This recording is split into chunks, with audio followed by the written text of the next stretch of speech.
It's me, it's TRG, the Ramblin Gambler, and this is my Casino Combat podcast. No matter what anyone tries to tell you, on this podcast, we spell combat with a K. Let's take care of everyone and warn everyone before we really get started. Ladies and gentlemen, non-binary persons, children of all ages and persuasions who are of legal age, this podcast discusses gambling and casinos. Gambling is a morally questionable life choice. Do not gamble with money you cannot afford to lose. Do not gamble with money you need to pay your bills. My past performances are not indicative of anyone's future results, including my own. If you have a gambling problem, contact your local problem gambling hotline.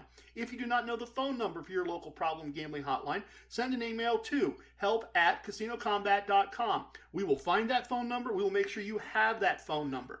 Everything I'm going to share with you in this podcast is based in fact. Names and dates have been altered to protect the innocent and the guilty. Minor items unrelated to outcomes may be omitted in the interest of brevity and clarity. Okay, everyone has been warned and reminded. I am the Ramblin Gambler, and this is lucky episode number 7. I can't really believe I made it to episode number 7. As always, total honesty, this has been harder than I thought it would be when I wrote out the first notes on what would become episode 1. And not the gambling part. If you've been following along, that's almost been too easy, and that's not going to last forever, everyone. It's the technical part and the distribution part where I've had a bit of a learning curve. But I think I'm getting better, and I found a service called Anchor FM that has made distribution a whole lot easier. If you have listened from the beginning and you got this far, you have my sincere thanks. Today we're going to do a Question My Sons Ask segment, and without my sons actually asking the question this time. A Casino Combat Core Concepts segment, as promised. I will do the Leaving the Table 201 instruction today. We will have a moment of casino wisdom, which I will tell you is about as important as they get. The Ramblin' segment features a return to probably our favorite property of the pandemic, and it did not go well. There are plenty of teachable moments, however. Finally, as promised, since episode 1, the TRG Origin Story in the VIP Lounge. I hope everyone's comfortable. Let's get after it. First up, questions my sons ask. What? My sons ask questions, but more importantly, listeners ask questions. Today, I have a question from, I apologize up front if I get this wrong, but it's Shari, so I'm going to say Sherry, but it also might be Shari. And as I said, if I got that wrong, if I mispronounced it, I truly apologize. But the question presented is, why do you do core concepts? I go to a lot of casinos, I know that stuff, but I really like Casino Wisdom and the VIP Lounge. You should do more of those, and especially the VIP lounges where you teach stuff. Okay, so thank you for the great question, and it kind of contains my answer in the actual question. A famous professional wrestler, Mick Foley, wrote in his autobiography that a professional wrestling show should be like a circus. If you love the elephants but hate the clowns, or love the high wire act but are afraid of the lions, hopefully everyone enjoys something and goes home happy. I'm kind of trying to do the podcast version, I guess if you will, of that concept. Multiple segments. Hopefully you like some of them. If you don't like some of them, hopefully that's okay, and you keep coming back for what you like. So I'm glad that you found segments that you like. I hope those are enough to keep you coming back, Sherry or Shari. I appreciate you taking the time to send the email. I truly do. And don't forget, everyone, if you have questions, you can email me via questions@casinocombat, spelled, of course, with a K. If you are ready, our next segment is Casino Combat Core Concepts.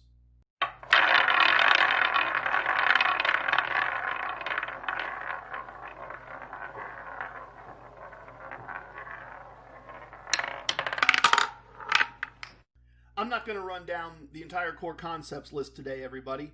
I hope you've been listening this far and are familiar with them. If not, I encourage you to go back and listen from the beginning.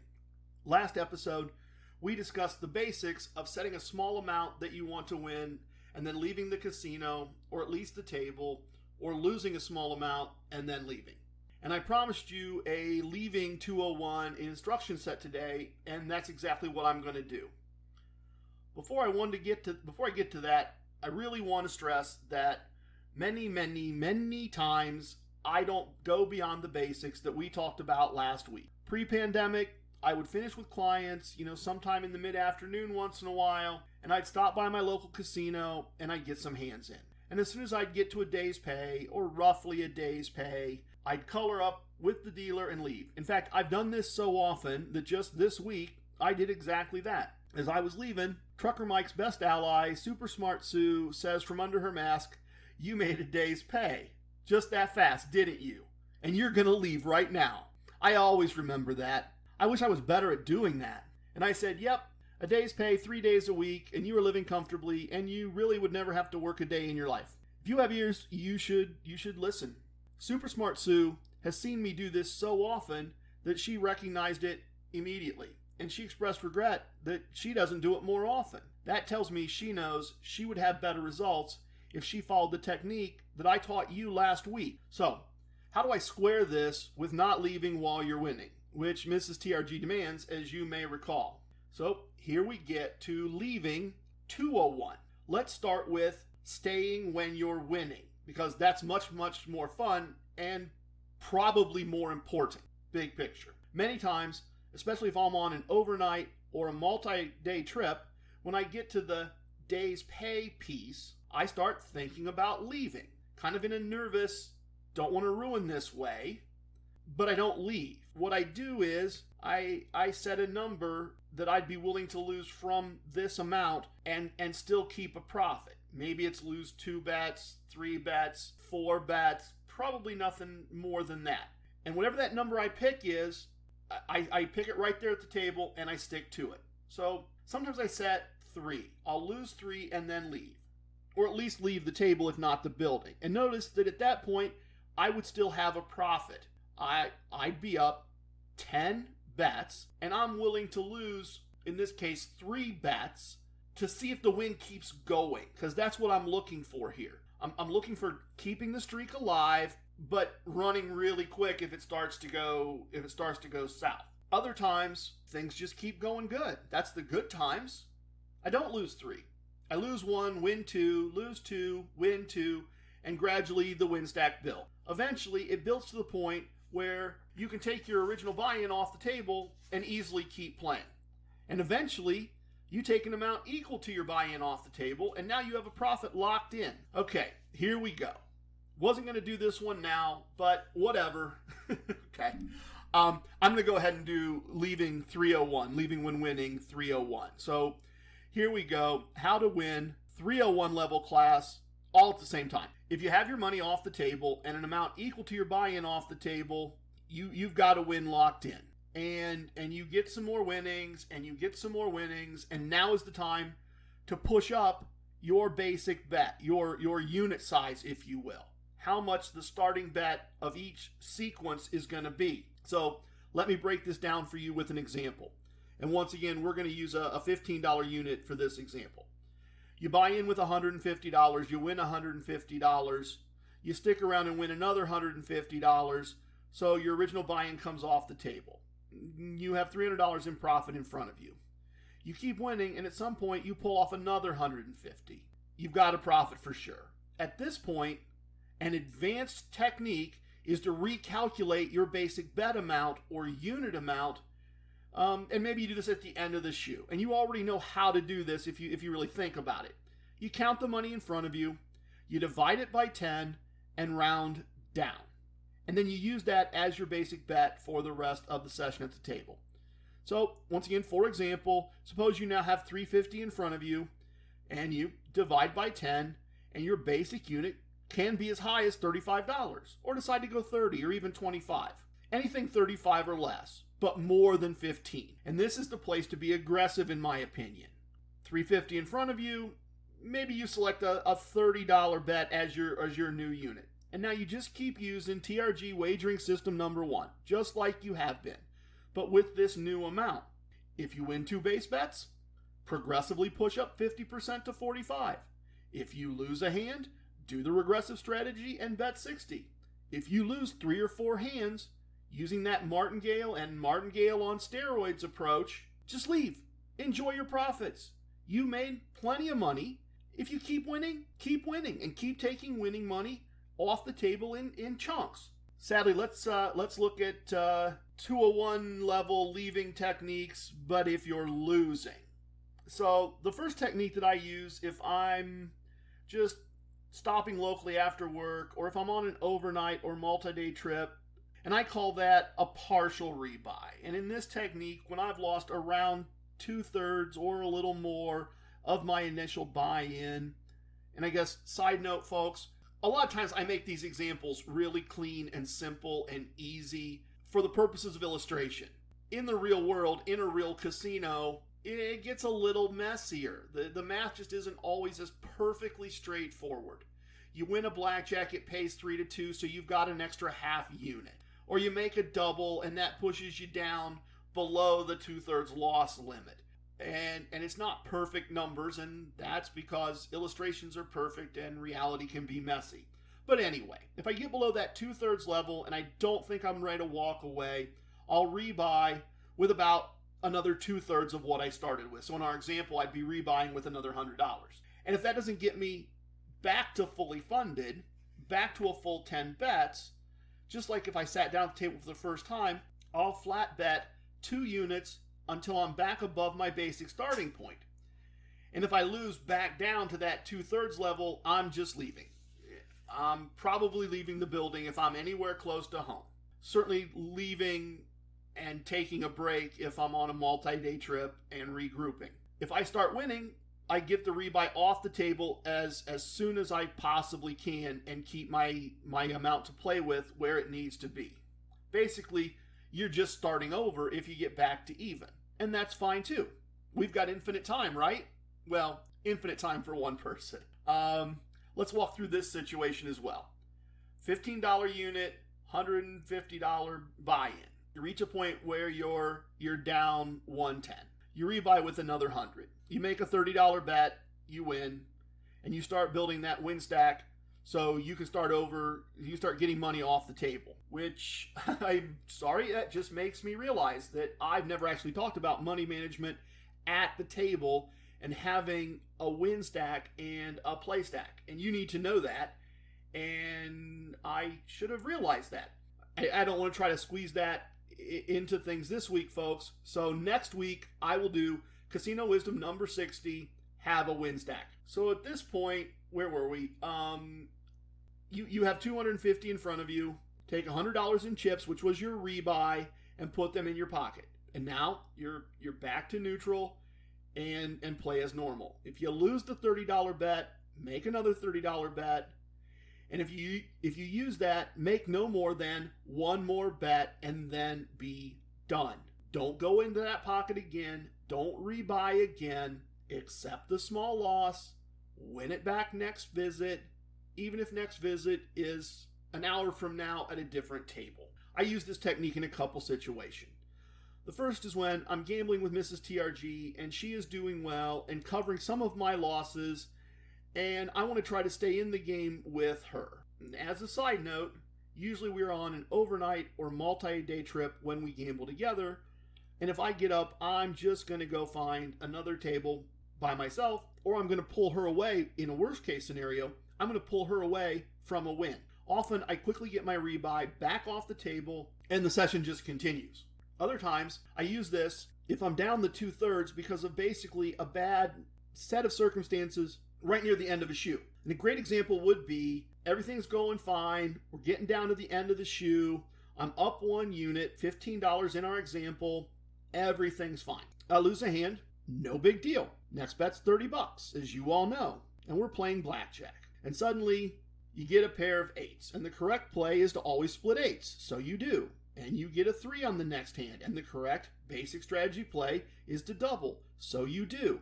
And you get a 7 for a total of 18. And on the next hand, you draw an ace for a total of 19. Now you were basically even before this started, and you bet $30 per TRG wagering system number 1. You played proper basic strategy. You are in for $90. The dealer draws 2 cards and creates a 4-card 20. You lost all 3 bets.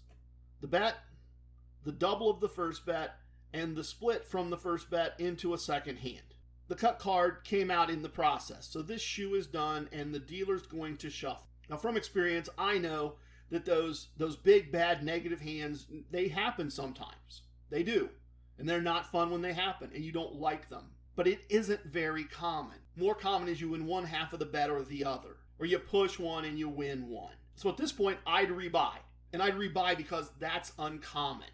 It was, as they sometimes say in soccer, unlucky. It was a good idea that just didn't happen to work out this time. So I'd buy in with another 100, positioning myself to win that 100 back, just doing my basic stuff, just doing my standard techniques, and then I'd get that off the table and try to find a victory. If I lost another 100, I'm away from the table, and on a single day trip, I'm out of the building. On an overnight or multi-day trip, it's time for a meal or a break in the room or some sightseeing or something. Maybe even the end of your day. If it's a multi-day trip and it's later at night, maybe it's just time to take a step back, call it a night, watch a pay-per-view movie in the room, regroup, try it again the next day. Okay, so I did when to leave when winning 301. I guess I really should do, let's call it staying when losing 301, because I did the other half on the winning side. I told you that I'll teach you Casino Wisdom number 60 next week, have a win stack. But anyway, sometimes, especially if I'm on an overnight or a multi-day trip, I'll get to the end of a shoe and my buy-in is down 4 bets. But I've got a pile of bets that I've won that's equal to 5 bets. So I'll rebuild that stack I'm playing with, that stack I've bought in with, back to the full amount and basically wipe out my whole stack of chips I've won, all but a little bit. This isn't perfect. It's definitely a judgment call, but especially if the overall trip is going well or if your travel partner is doing well, this is a way to regroup and stay in the game without really taking any new risk. Given a choice, honestly, between using the 201 technique and the 301 technique, I'll take the 301 technique every single time. So there you go. Advanced, air quotes, how to leave techniques that you can use and apply, which includes the very important how to win and turn a small win into a big win and maybe even a bigger win techniques that I use all the time. Our next segment is a moment of casino wisdom.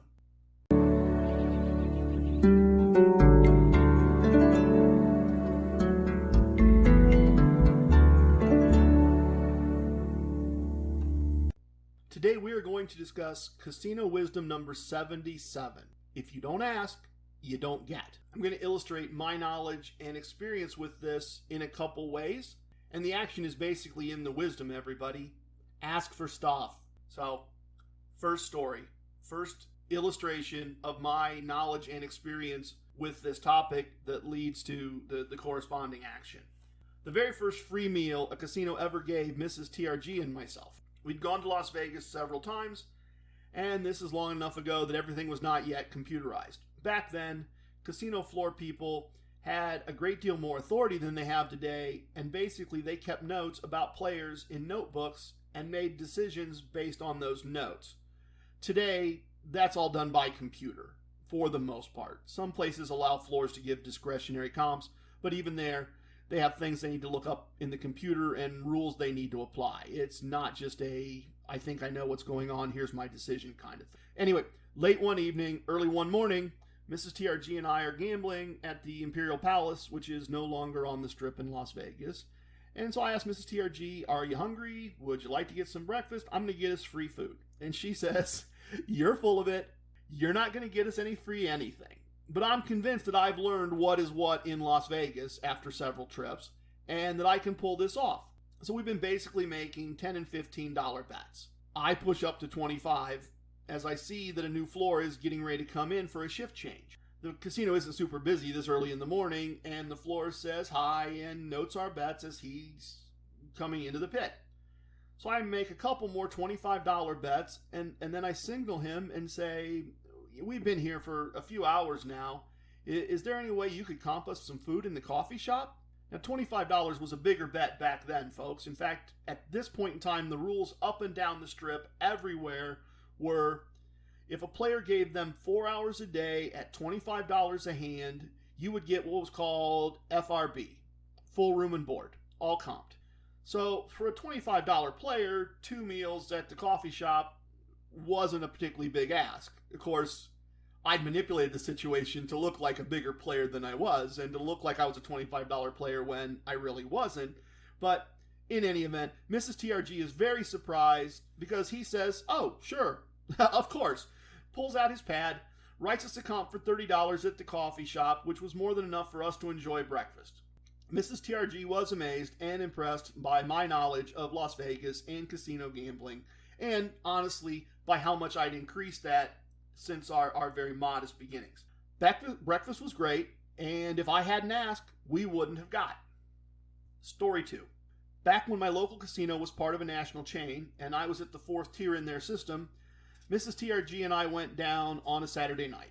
Things were busy, and she wanted to bet at a $15 table, so our table choices were pretty limited. And our table choices where we could sit together were even more limited. The side note here is that I hadn't really planned this trip. We were somewhere else, doing something else, and for whatever reason, that event ended early, and we decided we were going to stop at the casino instead of just going home. So, gambling money was in the safe. I was just working out of pocket, and I was working out of pocket for 2 people. Very quickly, she's doing fine, I've done poorly, and I don't even really have enough money to do even a partial rebuy. So I asked the dealer to mark my spot, tell my lovely bride that I'm going to the ATM machine, and the ATM machine is down.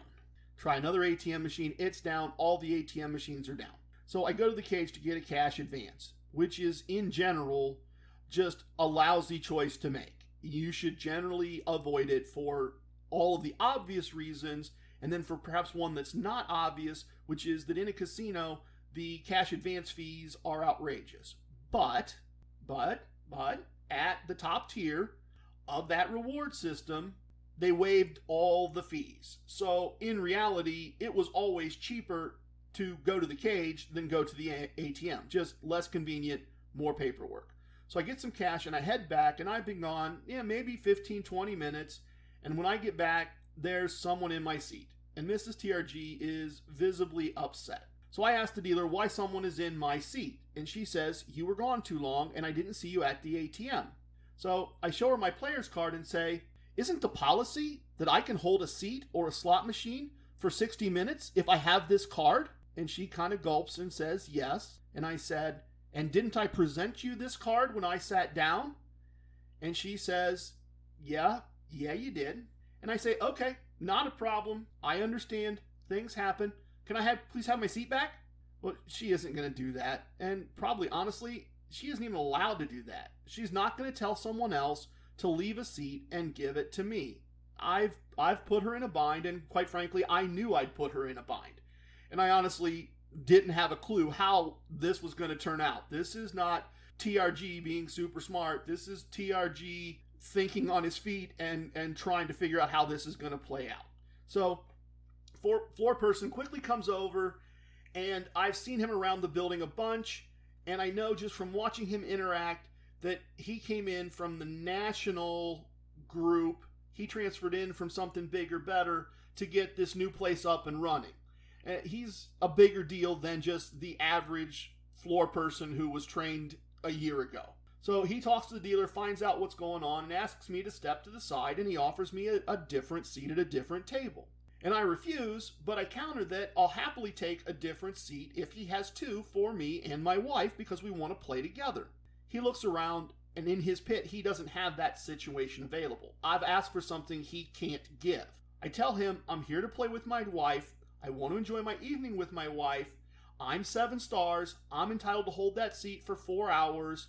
I'd have been back sooner, but the ATM was down. I had to go to the cage. Now he's a little bit on his back foot. He's like, "TRG, I understand. I want to make this right. Tell me what I can do." I have no idea where this came from, everybody. But I look at him and I say, $300, and I'll pretend this never happened. And he says, "Oh, okay. Come with me. Let's get this done, taken care of." So we walk to the cage, go to the front of the line. He asks the cashier for a form 203C. He fills it out. He signs it. I sign it. She signs it. And she counts out $300 bills. And he says, I apologize again, TRG. It's a young staff, and I say, I understand. I'm sorry if I've been creating a scene. I just wanted my wife to have the benefit of having me around. He says, sure, I got to go.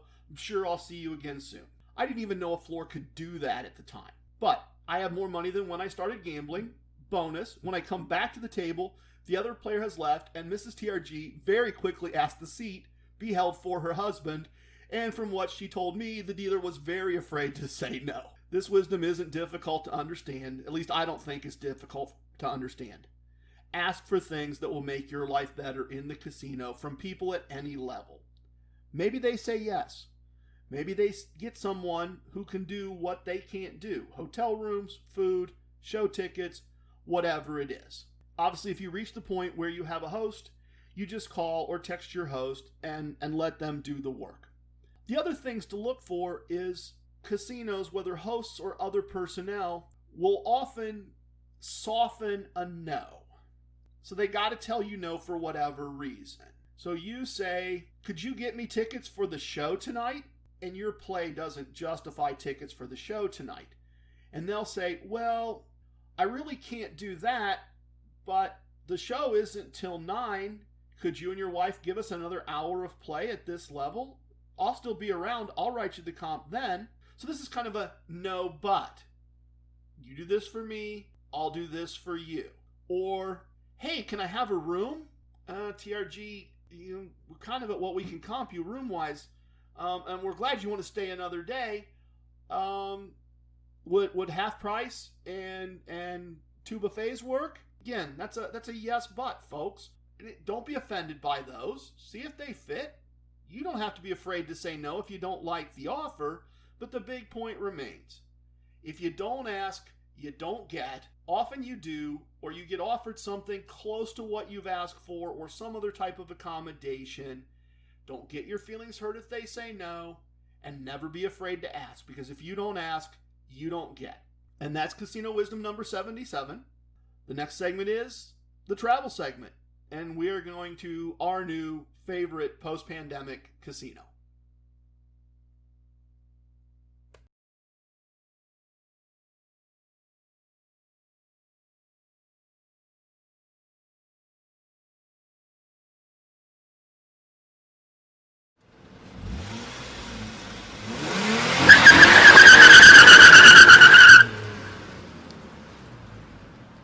So the Caesars Rewards still has 5 times points going on in July, and we loved the Caesars property that was about 5 hours from our home when we were there for 4th of July, and I really want those 5 times points. So I go online and find out I'm eligible for a comp Thursday night at the property, and Friday's going to be discounted a little bit, and if you spread out the cost of Friday over 2 nights, it's on a cost per night basis, it's a fairly low price. This should have been a boring segment, everybody. It should have been, oh, we were there, it went, this happened, it's not that much different than last time, and we won or lost X dollars, and we got X points. And it isn't that at all. We arrive, we check in, we play an afternoon session, we win some money, or more precisely, I win some money, and things are terrible for Mrs. TRG. I'm covering her losses, just barely. She isn't happy with that, mostly because she's losing quickly. She doesn't get annoyed if she plays a few hours and loses part of what she bought in with. But when she loses most of her buy-in in just a short number of hands and stands up, she isn't having fun and is generally not really a fun person to be with at that moment. And after 30 years, that's not the end of the world. I'm sometimes not fun either. And she puts me back on track, and I obviously try to do the same. But more difficult here is that there weren't nearly enough tables available. The first time we were there, they had 4 pits open, big pits, plenty of tables, pick your spot, always something open, 2 of us at a time. They only have 2 pits open. Every seat is full, and people are waiting behind the tables, and I'm a bit puzzled. But we think maybe it's because last time we were here it was on a Friday, and it's Thursday afternoon, and maybe this is what they look like on Thursday afternoon. So we get some room service, thinking that, when the evening shift comes in, they will have more pits and more tables open. And so when we think it should be time for the, quote, evening shift, we go back to the casino and there are even more people waiting and there are no more tables open. So we go to our favorite table at the bar, and yes, we have actually picked a table in this bar. I mean, of the 3 they're letting people actually use. But we have a couple of drinks together, and we enjoy this really cool light show that they have going on the ceiling. And we go back to the tables, thinking that certainly by now they have more tables open, and they do not. In fact, most tables have 3 people playing and more than 3 people waiting to play, and this is becoming a problem. You can't play if they don't have any tables open, and you can't get 5 times points if they don't play. So I, as politely as possible, because let's be honest, everybody's trying to talk through a mask and everyone's a little bit on edge, and floor people are sometimes dealing with angry people. I try to say as politely as I can, I know your job's difficult. I'm not upset. I'm not trying to act upset, but are you going to open some more tables? And he says, no, this is what we have. And I say, do you have any sense of what tomorrow's going to look like? I mean, we came down 5 hours because we wanted to get the 5 times points, but we can't stay tomorrow and pay for a room if this is what you're going to have. And in hindsight, I mean, like hindsight of 3 minutes in the past, I realized he was kind of going through an internal struggle. He was trying to make some decisions about what he could say and what he couldn't say. And he finally says, well, there are HIPAA regulations that don't really allow me to discuss this, but currently over half our dealers and our floor team are not allowed in the building. And so my eyes go a little wide, and I thank him, and I collect Mrs. TRG, and we go off to our room. And if this isn't obvious to any of you, they had a COVID outbreak, and half the team was under quarantine. Now, we weren't super worried about our personal health. I mean, any more than I guess we all are at this point, I guess. But we'd been there 2 weeks ago, and no one had contacted us as part of contact tracing, and we know they're set up for that because they capture our ID when they capture our picture when we come in. But our trip's a mess, right? I mean, I can't pay full price for a second night and basically not have a chance to cover our costs and get the points that we came to get. It's just not going to work. The idea that half their people had been exposed wasn't a fun feeling either. So I start scrambling. I call the front desk and find out from them that as long as we check out before 11 a.m. the next day, there won't be a charge for the second day. Okay, so far the hotel stay was free. We haven't lost any money. Even on a lost and spent basis, we're still just a little bit in the black. We really don't want to just drive home the next day. We blocked this time out. We'd assumed that we had money that we could spend on a hotel room. I checked the My Choice property that's, about halfway home, and they're all sold out for Friday. And I do some searching around, and there's another property nearby that we've never been to that is part of a national chain we don't participate in, so we have no relationship there at all. And their room rates for civilians are very, very high for a Friday night. I'd been reading about some other Caesars Rewards properties in the same state, and they had acquired those properties in late 2019, and the internet reveals that they have no hotel towers, but they do have table games. They're not just slot places. So we decide to have an adventure. We check out the next day, and we head north for a couple hours to the closest alternate Caesars Rewards casino. And the plan is that we're basically doing a scouting trip. We'll see what it looks like. We'll collect a chip for the chip collection. And if we like it and there is a reasonably priced hotel nearby, we'll settle in. We're all packed. We've got everything we need. It was a perfectly fine casino. We would have been fine playing there for the evening, but it was in the middle of corn and bean fields with mostly narrow country roads around it and no hotels in sight. And we had enough trouble navigating the very narrow roads in broad daylight. We didn't really see ourselves doing it in the dark. Just didn't feel like where we wanted to be. So we set the GPS for the second, new to us, casino. And it's also very nice. I pick up another new chip. And maybe with a week to play with and plan, I could have found a hotel nearby that made sense. But we're both starting to wear out. There's nothing obvious there.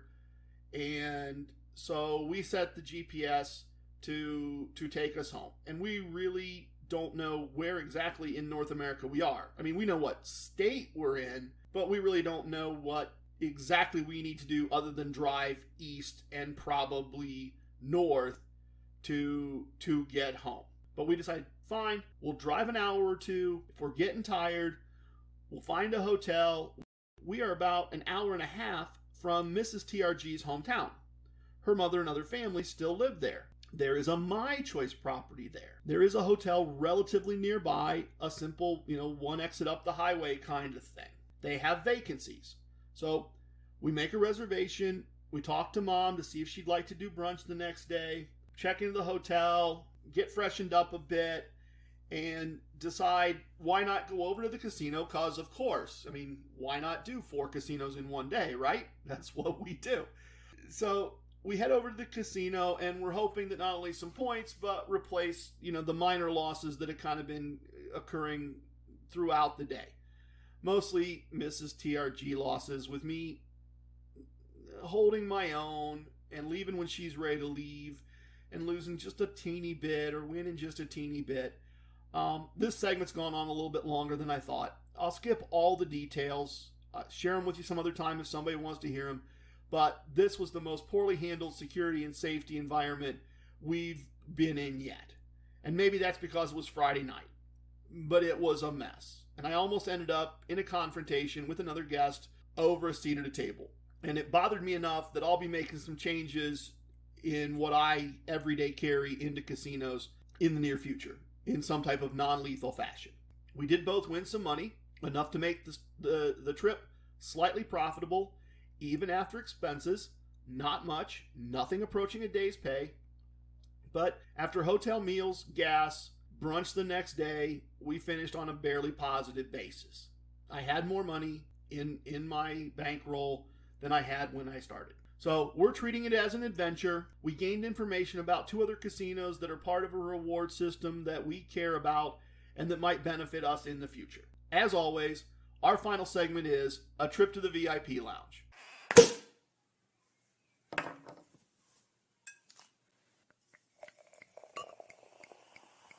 Oh, a little bit of the bubbly. Come in, everyone. Adult beverages on the left, beer and wine at the back of the bar. On your right, local handcrafted sodas and artisanal pop. I told you last episode that we would do my origin story today, and we will. So without further ado, here is the origin of TRG. So I'm in college, I'm walking across campus, and there's an explosion from one of the science labs.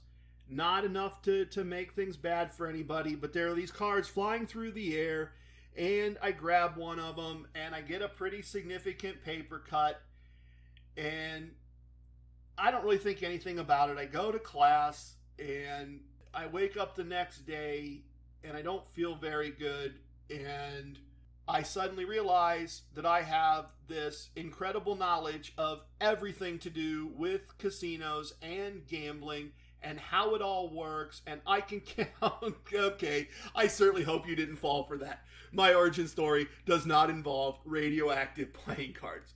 I'm sorry, I couldn't resist. So anyway, I was in college. I'm about 20 years old.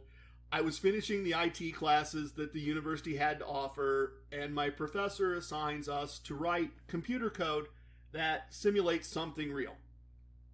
But he assigned this same project every quarter, and he's concerned about plagiarism. So we have to get our project approved by him up front. So he doesn't like my first 3 ideas because they're too much like other things that have been done. And he tells me to come back the next day with more ideas, and I do, and he doesn't like those. And I don't really care because I'm really good at writing code, and I'm just want to get the assignment sorted out that he approves so that I can just start coding, because I can basically code anything. At least that's how I felt at the time. So he reaches back on his bookshelf and he hands me Mr. Thorpe's Beat the Dealer. And he tells me what it's about. And he says, why don't you create code that not only simulates the game of blackjack, which was a good thing. He said not only that, because I actually had done that when I was still in high school. that actually handles the wagering and proves or disproves the player advantage card counting system outlined in the book. So I say sure, and I create the code. And I'm not old enough to gamble, and I'm much too broke to gamble, and the only legal gambling is on the other side of North America. So I get an A, and I really couldn't care less about the project. And in the process of writing the code, I became very familiar with how blackjack works. I understand basic strategy, I understand card counting, I understand all the math behind everything. I've really got a good sense of it from an expert point of view.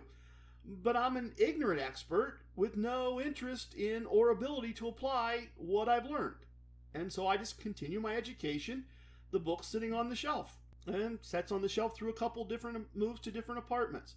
Fast forward to a year after graduation. I've got a job, I'm engaged, and I've been told that I need to plan a honeymoon to somewhere with lots of sun, maybe some islands, down off the coast of Florida, because that's what fiance TRG wants. Now, I've ever barely been on a vacation. I've barely ever been more than 2 states in any direction of my hometown. I've never been on a commercial airline, and I've never been on a vacation with a woman. There's no internet, so I'm working with a travel agent, and as I tell her what, my bride-to-be and I have been thinking about, she tells me that where my bride would like to go, at the time of year she would like to go there, is right in the hurricane zone in the middle of hurricane season. So she strongly recommends 2 things. 1, I need to buy hurricane insurance, which, given we were going right into the hurricane zone in the middle of hurricane season, was not exactly cheap, and we needed to be prepared to cancel and reschedule the honeymoon if, in fact, a hurricane showed up. And she also points out that at that time of year, Las Vegas is very hot, and as the result of being very hot, it's kind of considered their slow season, and there's plenty of great restaurants and shows, and the pools are wonderful, and my bride will enjoy them. And as important, there are things for me to do instead of laying in the sun because I sunburn very easily. So after conferring with the future and current Mrs. TRG, the reservations are made. I realize I have a book on the shelf that I should reread.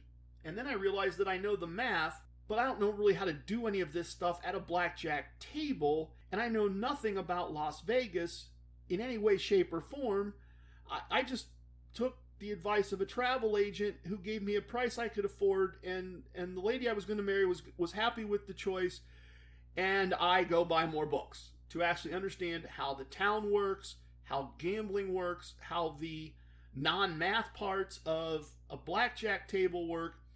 And by the time we get to Las Vegas, the new Mrs. TRG is somewhat impressed that I know how to tip for better seats at a show, and how to play Keno over breakfast, and a whole bunch of other Las Vegas parlor tricks. Sorry about that. Las Vegas parlor tricks. So, one day while she's at the pool, early in our trip, I play my very first blackjack. A $20 buy-in at a $2 table.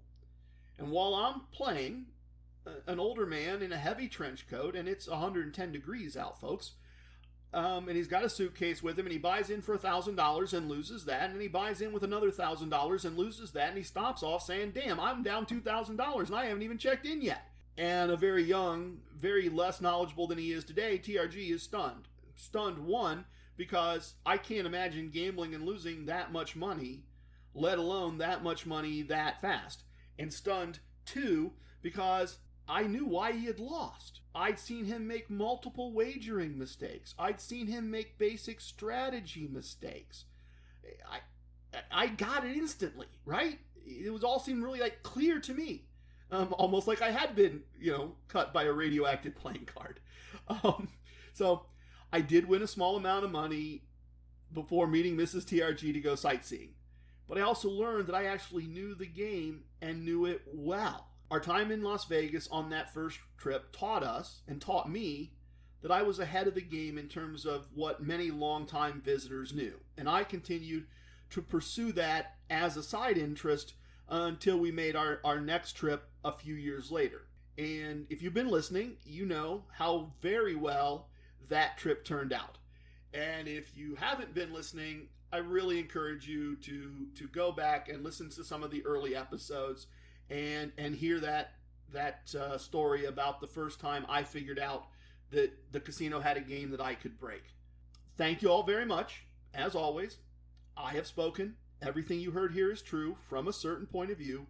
It's time for leaving. I hope you understand. I was born a ramblin' man.